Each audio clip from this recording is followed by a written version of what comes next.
எல்லாரும் பிறந்திருக்காங்க, இந்த உலகத்தில் அவங்களும் வாழ்ந்தாகணும். என்ன தப்பு பண்ணிட்டாங்க? அவங்கள இயற்கை வேற மாதிரி படைச்சிடுச்சு.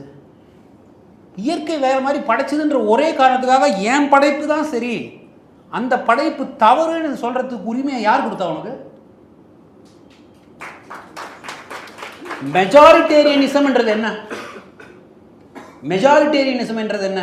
நான் வைக்கிறதாண்ட சட்டம், நீ மைனாரிட்டி, நீ நான் சொல்றத கேளு. அது பேர் தான் மெஜாரிட்டேரியனிசம், அத்தாரிட்டேரியனிசம், ஆட்டோக்ராட்டிக். இது எல்லாத்துக்கும் காரணம் இதுதான், நம்மளுடைய மைண்ட் செட்.